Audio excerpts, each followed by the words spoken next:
त क्यामेरा नि हटाउनु छोडे आमा मोटाएर आमा पनि साथी त हुनु होइन छैन आमाले सेक्नु हो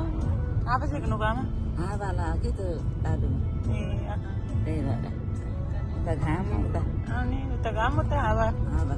गाडीको ढोकाले चाहिँ फेरि हावाले बस्न आउँदैन बाबु सुतिछन् मजाले आनन्दले उनलाई चिसो भएपछि मजाले निद्रा लाग्छ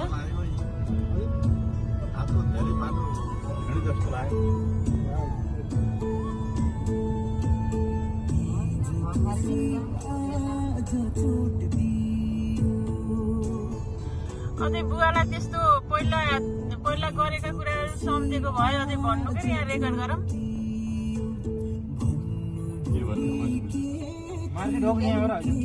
होइन यहाँ त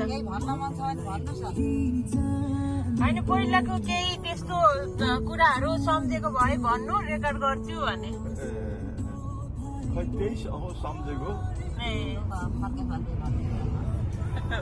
आमाले केही सम्झनुहुन्छ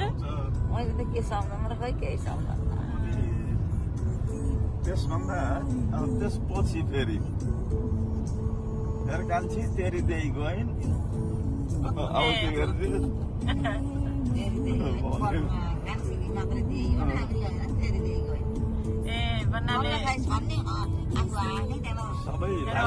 सबै बसेका अब कल्पनालाई देहीले सँगै लिएर हिँड्ने खेतमा फाटोमा बा आमासित बस्दाखेरि उही लिएर जाने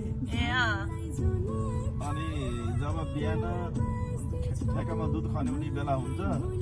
त्यो तर लागेको तर झिकेर सबै चिलाएर हात राखिदिने दिदीले कल्पनालाई त्यसपछि उसले देहीलाई छोड्ने त्यही भएको हुनाले अब त्यही कल्पनालाई लिएर गाउँ आएका बेलामा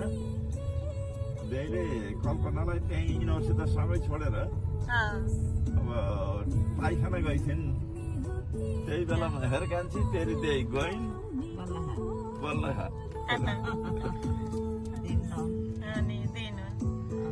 फेरि देही कल्पना दिदी के भनेको कल्पना सँगै लिएर बस्ने गरी खेत त्यही भएर तेरी दिदी मात्रै दिदी हुनुहुन्छ भनेको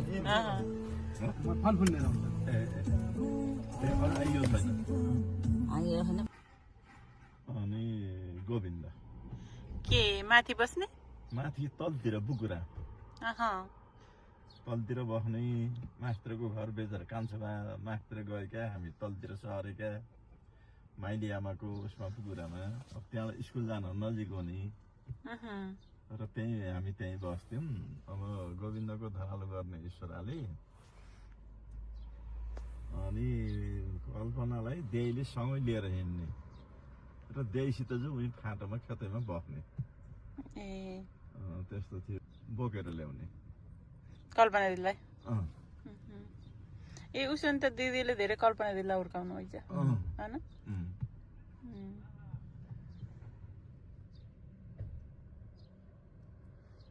आमाका 2-4 शब्द जान्थ्यो मैले सबैलाई हुर्काएँ होइन मैले झन् सबैलाई हुर्काएँ अब हुर्काउनु त मिलेर बढी उ गरेकालाई छुट्टै हुने रहेछ बेस पनि बढी हुन्छ अहिले पनि त्यहाँ त्यो दाल किनेर पठाइदिने चिताउन छ कि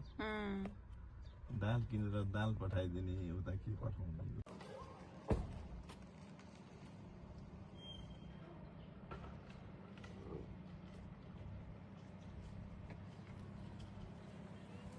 गाडी हाम्रो बाटो